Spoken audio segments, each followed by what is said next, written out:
Welcome, everyone. This is Glenda Dawson, and you're watching Glenda's Dragons Den. I want to take this opportunity to thank you for being here every week, for supporting me, supporting my guests, and sharing, liking, and passing the word out so that others can also see the different guests, hear about them, and you never know who may have some type of a healing event due to what my guest is saying. So, with that being said, we have a phenomenal guest today. His name is Adam Apollo, and I just want to give the floor back to him and let him take it from there. So, Mm, thanks, thank Glenda. Well, thanks for having me. It's an honor to be in your dragon's den. As you. a dragon myself, I tend to hunt down our allies and friends and those that are here really in service to Gaia and planetary stewardship and the well-being of all life and the sovereignty of all beings. And so it's a rare yet beautiful, beautiful juncture when out of the blue we get a chance to meet someone else who obviously cultivates that same space and that same energy. So thanks for having me today. Thank you for being here. It's great. It's great. So, our my audience always loves to hear about my guests and how they were growing up and what brought them to where they are now.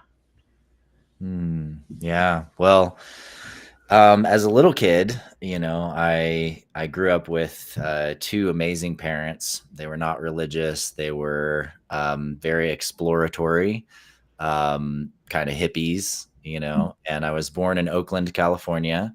My parents traveled around quite a bit until I was almost 2 years old, and they realized they're better best friends than they were as partners. And so they divorced. My mom ended up in northern New Mexico in a little town called Red River, and my dad ended up in Austin, Texas.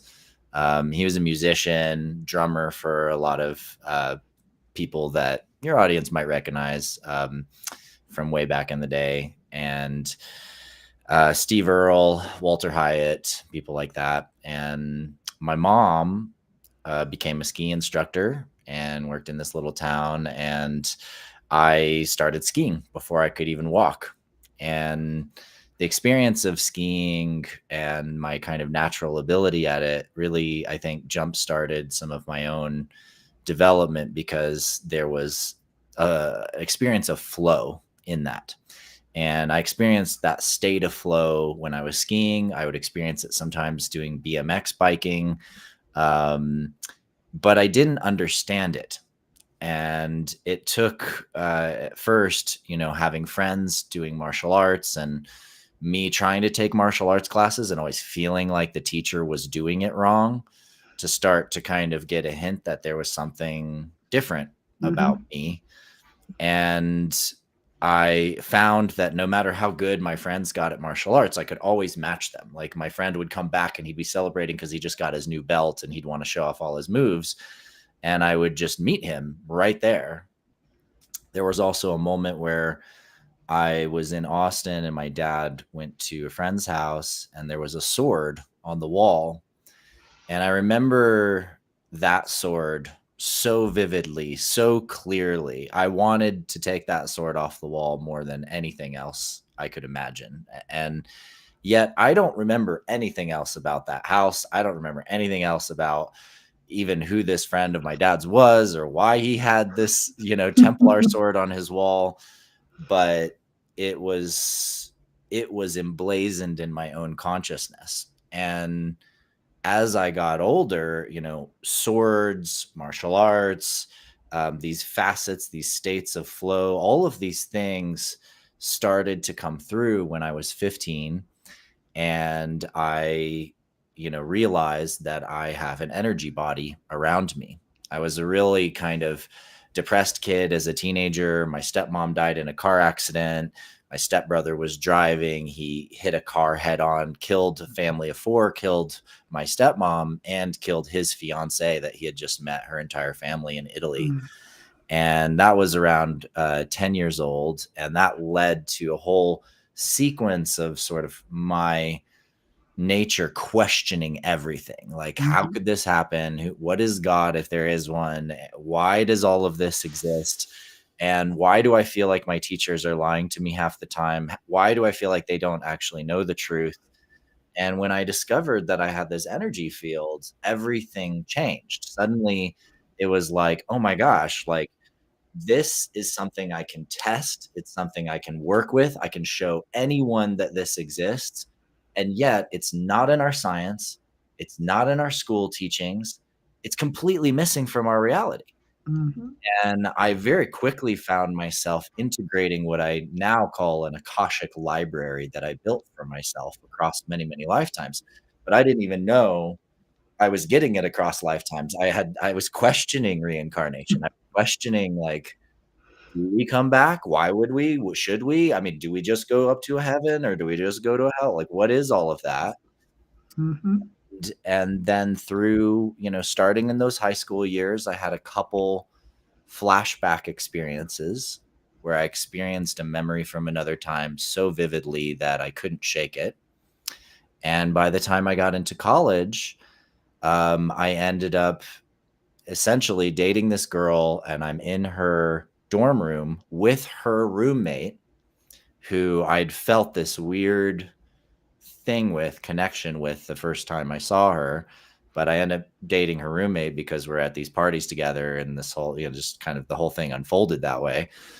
And I'm in the dorm room and I look over at my girlfriend's roommate who's sitting on her bed, and I'm sitting talking to these two friends of mine, drinking a cup of coffee. And all of a sudden, I'm in a medieval ballroom, and I can smell the burning of the oil lamps. I can feel the mustiness of the tapestries hanging Mm-hmm. along the walls. I could feel my ornamental armor hanging on me, like the structure of the armor and the leather straps where it was kind of digging into my collarbone. And I didn't care. It felt normal. And I had a sword hanging at my side. And I'm talking with these two lords about protecting a specific valley where we'd been exchanging grain and gold and different goods, and we keep getting ambushed. So I'm thinking about where we can place archers and scouts along the valley to ensure that that doesn't happen anymore. And I'm having this conversation while I look over at this gorgeous woman with her hair up and a beautiful ball dress, and she's giggling and laughing with her two ladies. And I know I'm smitten. I'm so in love with this woman. I want to have children with her. I want to marry her. And then all of a sudden I'm back in the dorm room, and it's my girlfriend's room, you know, and have no Tricky there. idea. Tricky there. Totally tricky. I have no idea what I was just saying to my two friends. And they're looking at me going, Apollo, like, are you okay? And I'm like, I think I need some water. So I get up, I kind of disorientedly walk out into the hall, going out to this little water fountain that was in the dorm building's, elevator area, Right. drinking some water. And I come back in and I look into the bathroom as I come back into the dorm room, and she's in there washing her face off. And she looks up at me with these eyes. And I was like, she's like, oh my God, did you? And I was like, you did too? And she's like, and I was just like, oh crap. So, and that was the beginning of a journey for me where essentially that was the first spark where I had something that was so visceral, I couldn't shake it. Mm-hmm. And I had dreams with her after that, like almost every night. And then I saw her across the quad, and she's a Japanese woman with a basket behind her head walking into a village. And I knew her husband had bought her, and she was a geisha, and I was in love with her as a geisha, and he bought her. It was sold to this guy who was running this village, and he beat her every night. And I didn't remember at that point, but later I remembered essentially killing him in that courtyard. And that's when I was in Japan. My name in that life was Tokugawa Tadanaga. It's one of the lifetimes I've been able to actually identify specifically my journey, who I was, when I lived, and all of that. And that's where, you know, sort of the height of the science of this work of exploring past lives can start to get really clear. But I just in those college years, you know, had so many experiences. You know, a guy gets drunk at a Halloween party, starts crying and apologizing to me, calling me by a name from a past life in the Middle Ages, and apologizing to me for trying to come and take my woman and burn my villages and laid siege to my castle. And he and I killed each other in my courtyard. And when that happened, that was like, oh, okay, so there's no fantasies here. This is literally, it could be a third party. It could be a random person who just remembers me. Mm-hmm. And when they do, and that memory comes forward, it has harmonic resonance and energy. It's got a visceral experience. I viscerally experienced what it was like to battle him in that courtyard and to kill each other. And I woke up the next day with hives all over my body, and he woke up the next day like super sick, couldn't go to class for days. So it's not about what's in the mind. It's about the actual harmonic reconnection with ourselves through time. Right. And I became a very avid explorer of past life memory and the facets of myself, the aspects of the consciousness I've held through time. And that's what came to lead me to write the two books that I've written, which is The Dragon Key, which I think you'd also enjoy, and my most recent one, which is just now being published by Sacred Stories, which is called Lifetimes. And this one is really accessible, really easy. It's kind of like, if you've ever heard of it, have you ever had a past life memory or not, you can pick up this book, you can start exploring it, and you can start integrating the skills that you have across lifetimes. Oh, that's wonderful. You know, and growing up, you must have been like, what just happened? What? Yeah. And, you know, a lot of people don't understand that you have no choice when it happens. It just happens. And Yeah. there are times where you can talk about it, and there are times where you have to say, yeah, no, I'm just going to keep quiet on this one and wait and see what happens later, see how people are taking certain things. And Right. because then Right. there could be a very lonely life. Yes. Yeah. So, Well, that's so true. And it's so sad, I think, that for so many people, they've had those moments where they knew somebody. Like you can't really shake it. Everybody meets people where you have this strange feeling like you've just known them forever. And it could be really good or it could be really bad, right? right. Like sometimes it's like, oh God, no, like that person and I do not trust them at all. I have no idea why I don't trust Right. them, but I don't. And it's probably because you guys killed each other. You had some, you know, conflict in the past, battle in the past, betrayal, war, all of those things. But when it's really good and there's all this trust and there's all this connection, there's so many times that we've been conditioned by our society and culture to just simply ignore it. Just, oh, like, you know, that was weird, you know, Yeah. and then just move on. Yeah. Yeah. And we're missing this incredibly deep, beautiful wellspring. And it's not about repeating what we experienced in the past. It's not about having the same relationship. For example, maybe if they were our wife or our lover or whatever, or if they were our parent, obviously we're not supposed to have a parent relationship again with them, right? Right. So it's not about repeating that, but it is about allowing the love and the connection and the beauty of the trust that you've built with that person to come back through your body now. And a lot of times, if there is a challenge or a little karma or a little gift, or whether good or bad, whatever that looks like, and you start to really accept that part of you and that aspect of you, you also get the skills from that lifetime.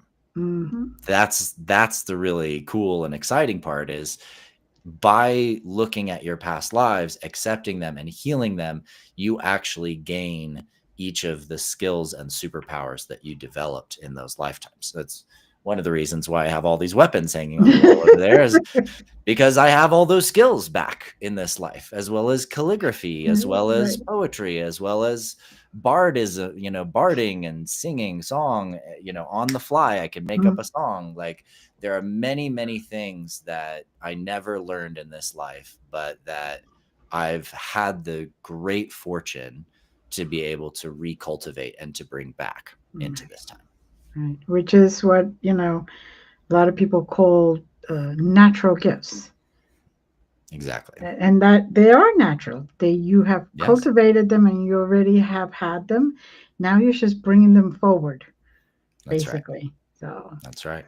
so what made you write the first book? Let's just say the Dragons one. Yeah. Well, I knew that I had to at some point. I mean, I knew there's some reason why I needed to write down my lifetime. So Mm-hmm. I did it partially for me to Mm-hmm. actually understand some of my lives and some of the memories that I had better. Mm-hmm. And in particular, when I started having galactic past life memories, which happened after my contact experience in 2005, where I met a physical extraterrestrial being in the middle of the desert. Talk about a life-changing moment. Mm-hmm. And I tell that whole story on Gaia TV. If any of you have a membership there and you want to check it out, you can just search my name, Adam Apollo. And those interviews are in a show called Interviews with Ed, Mm-hmm. which is Extra Dimensionals.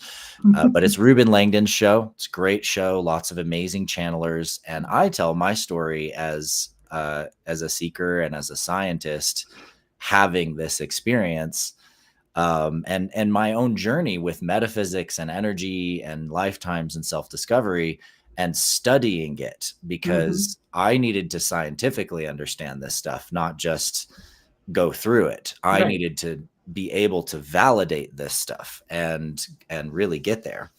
So when I had that galactic experience, it opened up for me these galactic past life memories from other worlds and other planets. And when it's that level with no tether to the earth context, Mm-hmm. you're a different species, you're on a different planet, there's a different sun, there's different kinds of technology advancement. It's very easy for us to gaslight ourselves out of those levels Mm-hmm. of consciousness. Fortunately, I'd met a physical ET being, so I knew, and I could feel in my body and in my energy, I could feel the harmonic truth of what I was seeing. But I Beautiful. also needed to write it down and process it and document as well the people that I met that I had memories with from that time. And so as I did that documentation work, I started to have a library of some of my earliest galactic lives. And I started to understand what happened with the dragons, why they came to this galaxy, what happened with the Orion Wars, and where the Draco reptilians came from, Mm-hmm. and the hybridization that created that whole project and why it led it to war, and then also how that war ended and the journey I went on as a soul to heal from that time, and how sexuality was a big part of my own healing, and how guardianship became such a deep part of my soul and who I am, and how my purpose became very, very clear by having these memories and seeing this connection. And so when I got to a certain stage, I realized I could not keep that knowledge to myself. It wasn't enough to just talk about it. I needed to create an experience for people to actually see what I went through and know I get it, and also learn so much about their own past lives in the galaxy and different planets and different species through someone who's not just channeling, not just hoping that what comes out is true, Mm-hmm. but is actually studying my relationships with all these different people who all have different memories. And so when you get the Dragon Key, this is the special edition book, which has about 150 full color, full illustrations in it. It's a really, really beautiful book. But as you go through this book, Mm-hmm. you'll find at the end of each of the lifetimes, I have a list of all of the people that I knew from that life. So, and also that have remembered me or that I've shared memories with. So, for example, this is the list at the end of my dragon section, the dragon Mm-hmm. chapter, my dragon lifetime. And that's really, truly, this is a small excerpt of all of the dragons that I've actually reconnected with who know they're dragons. And so I do that to help people have this sense you're not alone at all. You might think you're alone, but you're only feeling that way because you haven't been willing to be honest about your experience with others yet. Mm-hmm. And when you are honest fully and fully transparent about what it is you're really experiencing as you journey through life, you will be met by the soul family that you've been on that journey with. Mm-hmm. I agree. I agree. It's like people say to me, "Oh, when did you get out of the closet, so to speak?" And I'm like, "I've always been there. It's just now I talk about it. That's all. Yeah. I've always been out. Let's just talk about it now." And then, and some distant family members are like going, "We always knew you could do that." And I said, "Yeah, I know, but now I'm talking about it. Now it's valid." Yeah, exactly. You have to accept that part of yourself, right? Right. Exactly. Yeah. Yeah. So, where could they find that book? Just so. Yeah, so you can find out about that book at thedragonkey.com. Okay. I just published it last year. So, yeah, it's but this one is, this is one's intimate. You intimately get to know me, and it's raw. And I was inspired by a few other authors who really were willing to go there into the space of explicitness around sensuality and sexuality. Mm-hmm. I self-published, so I didn't have to deal with all the constraints of a publisher and trying to shove me into a genre. Mm-hmm. And the book is really 3 parts. The first is the story of me having these memories going, what the actual is going on. Right. Like, oh my God. So you get that, and you get all these I kind of skip through time, and you get all these moments Right. that you can see like what I went through. And then the second part of the book is I do the first real deep dive into the science of it and understanding like trying to understand my own experience as fully and deeply as I can. And then I take you actually into the raw, pure first person stories of my experiences as a dragon, as a Shiheli, and as a Tiara Danan, and then as a Pleiadian is where I kind of leave it. And it's the first of a 4-book series that I'm continuing to write. And in the second book, I go from being the Pleiadian to being an elf in the Syrian star system, and then choosing to come to Earth for Atlantis, and then experiencing what happened after the cataclysm and coming back, and my work with the Tuatha De Danann, and then that leads to, many other lives that I will tell the stories of and parts of the stories of over these next books in the series. So it's the beginning of a long journey, but in itself, it's a very powerful codex. And so thedragonkey.com for that one. I'm going to go get that one. Now, the lifetimes. Yes. Look. Yes. So after I published the Dragon Key, the group at Sacred Stories reached out to me. And it was such an honor to be invited into this series, this Common Sentience series. Many of my sort of heroes, the people that I think of as being really, really great spiritual teachers, Neil Donald Walsh, for one, Anadea Judith, Freddie Silva, William Henry, Suzanne Gleesman. There's all of these incredible wise wisdom holders and teachers who are part of this series. And so, yeah, it was really an honor to be invited to do this book with them and to be a part of that set.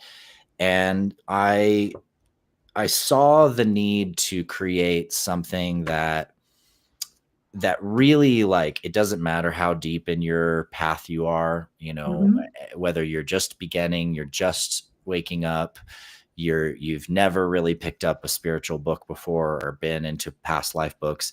Like, even if you're there, you can pick up this book and it will change your life. And if you're advanced, it's going to richen and empower you with very specific techniques and skills and approaches to these things that you probably haven't got before, including understanding how memory works, how memory is structured in the fabric of space-time, what the actual Akashic records are, how all of that works, how past life memory actually works. So if you're more advanced along the path, it becomes a really cool toolkit for you to gain the language and the science and the understanding to be able to onboard other people, to help people who are waking up, and who are having these experiences to ground them and to understand them. So this one's more like a quick dirty manual with like deep dives into the science. And then the other joy of this book is that the entire center section has about 20 stories that are past life memory stories from just different people, all kinds of different people. And I have a couple friends that submitted stories for it, and others who just joined the group. And you have everything from farmers in the 1800s in Europe to Egyptian connections to, you know, crystalline temples in Atlantis, and many different adventures that will help you as someone, you know, exploring this on your own to see the various different kinds of ways that people come about this experience and have them. That what I like is that you integrate science into everything, because, you know, people think that spirituality is in one here, science is here, and they don't realize they're really interconnected. Absolutely. And they have to be. Yeah. Well, you know, you hear a lot of people not agreeing with that one, but this is true. But it is true. I mean, the first people that started studying science, it was really spiritual. Yeah. You know? I mean, it used to be just called philosophy. Right. Exactly. And we were trying to understand our experience of reality. Right. And then philosophers became physicists mostly. And, you know, the scientific method was just a better way to question, test, prove, you know, our process, which works really well. And I use it all the time, actually, the scientific method and process. However, what kind of became a major crutch for the scientific world was the idea that unless you have an instrument to measure something, it doesn't exist. Or unless you have a specific way to see or to verify with an external technology or an object, then it doesn't exist. And that was a huge mistake, because it immediately ignores the phenomenology of our human body. Our human body is the most sensitive technological instrument that exists on this planet. I guarantee it. And so when science kind of went away from the study of the subjective phenomenology and how that actually relates to everything, that created a huge handicap. And we're just now, because of quantum mechanics and the understanding of quantum fields, the way that consciousness influences random number systems, for example, like we've proven that now over 40 years that consciousness influences random systems, that quantum effects and things change, technology changes, charge changes, spin changes, all kinds of things change through the application of our focused awareness and intent. And that is forcing the scientific world to come back to the table with the metaphysics world and say, actually, we've been studying the same thing. And in fact, we're way ahead of you in all of these areas because, you stunted your growth. Right. That being said, thanks. Good job for understanding electrical systems and building computers and all that stuff. Good job. Like, really well done. Rocket scientists. Cool. But now it's time to take it to the next level. Right. But it is, I am just happy to and grateful to see that people who are scientists are finally putting the both of them together. Because I kept saying the whole time, like, come on, I see it. Yeah. I see you. This is this and this is this, and both are A or both are B. And what are we doing here? So exactly. But you call it something else, and it becomes something else. So it's the wording. Yep. It's a lot of reintegration. Yeah. So what did your friends say, and your family as you were taking care of writing these books and all that other stuff? Yeah, sure. Well, as I said, I'm fortunate to have very enlightened parents. And they, when I had past life experiences, they just heard me out. My dad actually handed me the Celestine Prophecy when I was 15 after I told him I was feeling energy and seeing all these things. And I was like, okay, I got to break it to Dad that I've got these crazy experiences happening and I'm working with chi and I'm like learning how to move it through my body and stuff. And my dad he was just like, amazing, I have a book for you. And he pulls out the Celestine Prophecy and hands it to me. And, that book, James Redfield's book there and the whole series, that really gave me a sense of how a book can be a transformational experience where it's not just like one, it should be really fun to read and interesting, right? And like exciting and like open your mind up to new things.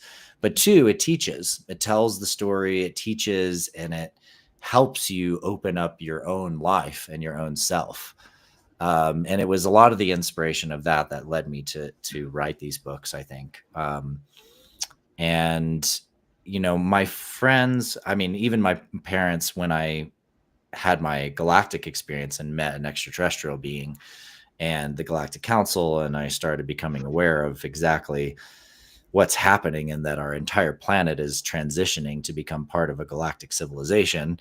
It took them a while. It took them a while to digest it. Like they weren't sure what to think or what to believe about it.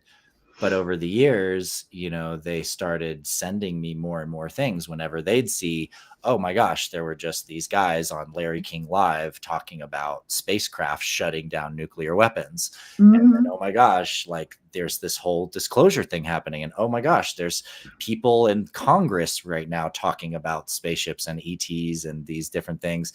And so as over time, the world itself confirmed the truth that I was sharing. And I think that that's also true for me with people with past life memory. At first, I meet friends sometimes and they're just like, huh, okay, yeah, you remember your past lives, huh? Cool. Okay. Were you Cleopatra? Were you Alexander the Great kind of thing? And it's just like, no, I wasn't. But I'll tell you exactly who I was. But then, as they get to know me and they see the way that I live, they see the skills that I have. And also sometimes it triggers them having memories.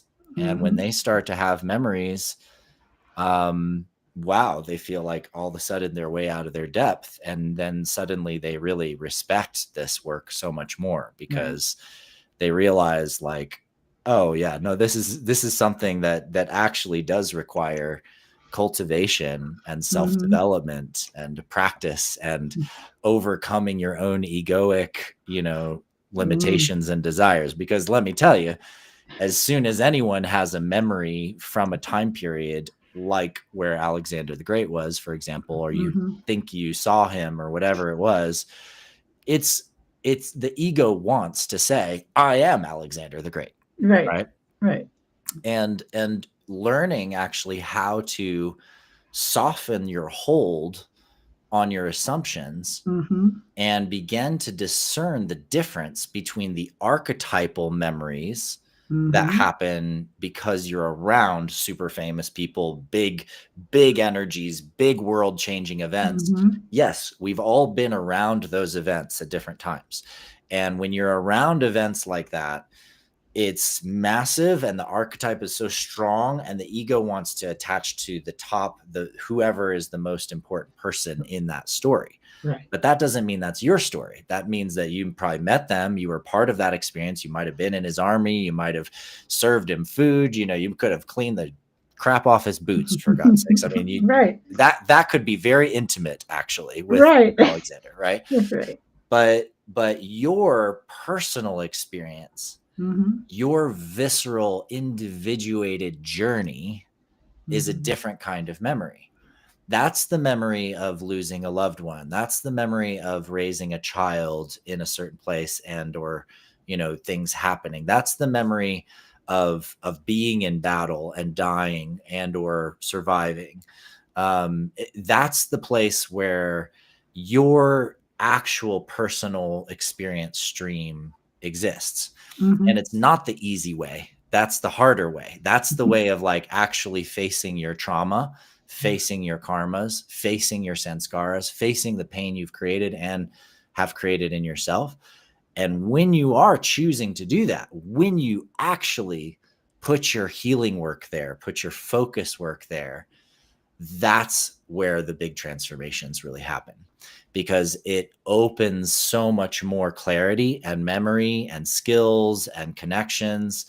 And you will literally feel like a multiple of more energy coming into your being, into who you are right now, simply from cleaning up some of those memories in the past. So I talk about that process a lot in the book, Lifetimes, and it's an important part in navigating this. And also, you know, there is also ancestral information inside of us, genetic information, and many people assume, oh, well, he's just probably talking about genetic memory, and that's all it is. But that's a different stream. There's actually 3 different streams. There's the archetypal field stream, there's the personal, visceral soul stream of your lifetimes, and then there's also your genetic ancestral stream. And they are actually all different fields of memory and information, and it's possible to discern which is which. Very good. Very good. Now, a little sidetrack. You're the co-founder of UNIFY. So tell us about that. Yeah. So back in 2012, well, the story of UNIFY really starts the year before, in 2011. I had a couple friends who I know from past lives ask me to come and help lead a Jedi council in Ojai, California. And I love these brothers. So, you know, when they're like, we're doing a Jedi council, we need you to help lead it, I'm going to say yes. Right. So I came to Ojai, showed up, and it was me and this brother, Alexander Fairman, who helped to lead that space and cultivate that council space and kind of organize the conversations. But I had a lot of deep, incredible connections and visions and relationships with all of the people there, because it was really like a council to discuss, you know, how do we actually take back the planet? How do we actually create the vehicles we need for planetary stewardship? And one of the closest connections that I made while I was there is this gentleman named Adil Kassam. And Adil and I just jammed out, dropped in. He'd worked with Elevate Films and other things, and he wanted to create this sort of new version of Live Aid. and an experience of big concerts around the world, channeling money to impact with prayer, with meditation, to change the field. Right. And at the time, I was doing these things that I called global telepathic conjunctions. And I had a fleet of students, a few hundred around the world, that were would join me for these experiences, where we would essentially have everybody do some kind of synchronized magic or meditation or creative focus. Right. And we would witness what happens from those creations. And we'd already done a few of these, including one that I did on Wall Street in New York, and worked with some brothers to shift some of the energy in that ley line, and the financial energy levels over into green and sustainable companies. And we all witnessed this incredible, massive ramp up of green and sustainability awareness following that, including the release of Al Gore's movie not too long after that, that showed that there had been something that just shifted, and we had to consciously experience ourselves as being a part of that. So Adil and I were like, okay, like we should do this together. Let's work together. So he ends up reaching out to me later that year, and now it's 2012. And he says, bro, I got a domain. It's unify.org. Like, we should freaking do this for like, and it's 2012, bro. So let's do it for December 21st, 2012. And I was like, yes, let's like bring together the planet. Let's create a global psychic connection, conjunction. Let's unify everybody. Let's do this. Let's go to the stars, like let's wake up the planet, like critical mass. Let's go. And he's like, yes, absolutely. We just had this super, super high night riding around in my car in San Anselmo. I was living in the Bay Area at that time. And he tells me about his friend, Patrick Cronfley. And Patrick had been organizing these meditation mobs in different places. He had a lot of organizations that he was working with. Adil also had a network there. I also had networks of superheroes and orgs. And so we basically all joined forces, and Adil and I coordinated a local team, in the Bay Area in Marin, and started to build out the stuff. I did the first logo designs for UNIFY. Then I brought in another friend who did some really amazing work on that front. And this little crew of powerhouses began to grow.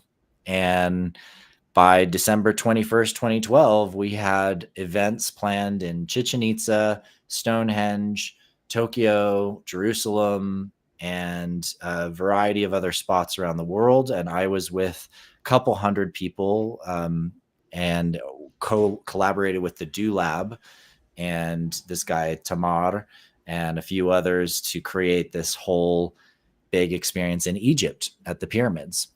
And also not just do the December 21st, 2012 magic, like at the pyramids and the Sphinx and all of that, but then also take all that energy down the Nile and do a series of ceremonies up the Nile, from the Isis temple all the way down to down closer towards Giza again. And so, yeah, that was it. That was the launch. And it was absolutely amazing. We unified millions of people around the world in meditation, synchronized meditation. We bootstrapped a live broadcast from all of these different places around the world. I mean, I could tell you it was bootstrapped because we just had like little, thing that was connecting to the Verizon network, through in Giza, and we're like trying to run big camera stuff through it and capture like us at the pyramids at sunrise. That was the opening of the whole thing. And yeah, it was really, really a beautiful experience. And so UNIFY birthed something that I think truly is a deeply sustained movement. It's a movement of people who want to see the world become a better place, who are willing to meditate and to do the inner work for it, but also to show up and to do actual change-making work on these sacred updates throughout the years. So we've done over 115 campaigns now. We've unified hundreds of millions of people. And 2016, we got a letter from the Assistant Secretary General of the United Nations, Raymond Chambers, saying that we reached over 2 billion people that year. So it's really a reminder to everyone that no matter how dark the story is that you're hearing, that they're telling you, no matter how rough it is when you're looking at social media and you see the political divisions and distortions and you know, oh my gosh, all these people still think the earth is flat. Can you believe this crap? You know, like there's so many things that can make us feel like the world is not going in a good direction. Right. But honestly, that is noise. And the truth is the amount of people who are actually conscious, aware, and wanting to make the world a better place now it's insane. It's uncountable. So trust in that, because we are here. The fleet is here. The army, the people are here to make the world a better place. And we just have to transcend a lot of the disinformation campaigns and the media and the narratives and all the different things from both sides, red and blue and black and white and whoever the crap all over the world. Right. Like Cambridge Analytica, you know, hello, everybody. They didn't disappear. You know, it's like all of this stuff is just noise trying to muck up our noosphere. And as long as we're doing the inner work and getting clear about who we are and how we can be of service, we've got this. Definitely. I mean, even when I do a healing session, the first thing I tell them in aftercare instructions, turn off the TV, turn off social media for at least a few days. Yeah. Give yourself a break. Just detox also from all that. It's amazing. It really is amazing how the energy, just like good energy travels through the internet and through the waves and all that, so does bad energy, right? So. Yeah. And all bad energy is, just for your listeners too, because as a physicist, I love to address this one. It's harmonics, energy that's in harmonic communion, like coherence, harmonic coherence. That's like when you're listening to a song and it's beautiful. And it's not that any note in the song is good and making it beautiful, right? But when you listen to another song and it's out of harmony and it's clashing and it's like a train wreck between two songs that a DJ is playing, you know, that feeling is bad energy. That's disharmonic energy. And it's not that any one of the instruments is bad. It's not that any one of the notes is bad. It's the combination that is in conflict that is creating this experience and this feeling that feels really bad and that is bad, because it is essentially confusing our minds, confusing our fields, taking away our level of awareness. And so even in the state of, the Jedi would say, you know, even in the state of the greatest noise and the greatest conflict, if you can simply tune into where you are in harmony with all of it and beyond all of it, you know, pick the note that you're harmonizing with, pick the space that you're choosing to be in resonance with, then all of a sudden, it doesn't matter how dark it is, you can transform it, you can change it, and literally redefine the reality around you. Very good. It's very true. I call it chaos, but you know. Yeah. Navigating the chaos. Yep, navigating the chaos. And finding harmony in the chaos, right? Right. Yes. Because even in chaos, there is structure and there is some harmony. It just depends on how it feels to you. That's right. That's right. I like to look at nature for that one, because, you know, it's like nature can be so chaotic seemingly, right? And yet there's this beautiful, perfect patterning hidden inside all of it. Like, hurricane right there. But yet the structure and the way it appears and the way it forms and the way it disappears and what it does, it's just like there is some beauty to it, even if it's not so much fun, but there Yeah, is a beauty to it. So, that's right. what else would you like to tell our audience today? Mm, well, yeah, if we're in wrap up, I would just, say thank you for joining us, and thank you for exploring this kind of content. It's really important for us all to do at this time. I Mhm. hope that you get a chance to pick up my book. You can order Yes. it on Amazon or Barnes and Noble. It's available in many places. And the Dragon Key, as I said, is available also at thedragonkey.com or also on Amazon. Mhm. And you can just search my name, Adam Apollo.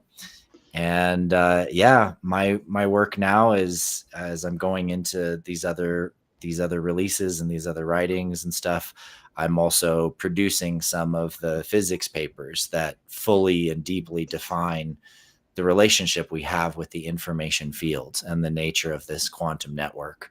And my work has taken me further and further and deeper into the space of understanding consciousness itself along the road. And as I've come to really get what consciousness is and how it operates and how it functions and how it's related to the structure of space time and the geometries in space time, how the chakras are all different interfaces, like you can imagine them as one's a USB cable, that's your solar plexus, one's your power cable, that's your root. You got all these different aspects of you plugged in to the Mhm. field. And when you understand that and you understand these different layers of yourself, you start to be able to navigate energy and information much more proficiently. You can say, oh, yeah, okay, so that's an emotional field thing there. Oh, this is a mental program here. I'm going to go above that and sense the relational field, and you start to sort of learn how to multidimensionally navigate a little bit more like a Jedi, like a Magi. Mhm. And I teach a lot of that work in my schools, like the Guardian Alliance is one of my academies. That's at guardian.is. Mhm. Guardian is. And I've also taught in many, many other schools, both owned by friends and around the world, as well as online schools, and built different online schools. And at this stage, I'm just really focused on creating the effective sort of distribution and gamified network that can empower people to change every aspect of their own lives and make money doing it. Like, how do you eject from the matrix job and step into your power as a creator, create the things that you're meant to be here and create, Mhm. and make enough money from all of that that you're sustained and you're successful and you're capable of fulfilling your deepest purpose. And so for that end, my work is a project called Core Nexus. You can learn about that at core.nexus, CORE dot Mhm. NEXUS. And that's been a major um let's say magical development in my life, and witnessing how this system can work to take us to the future planet that we want to be on. And yeah, and actually That's make those planetary transitions for the collective possible. that's wonderful. Wonderful. All of your links will be in the description or in the description, so Great. people can find you and find your Thank you. books definitely. Thank you. And I am sure that many of my people who watch or listen, wherever they catch it, will love to read more about you and how you have been able to take science and metaphysics and just combine and show the differences, but also the similars, so similarities. So Yeah. Thank you. thank you for being here. It's a pleasure. And if you Thank want you, to come back Glenda. anytime, please reach out and Great. just have a great one. And for Sounds those good. that are watching, please hit the like and share this because the more you share, the better you care, people. Come on. You never know what anybody needs to heal, to awaken, to start living their truth. So, and as always, I love you and see you next week. Bye. Thank you. Aloha.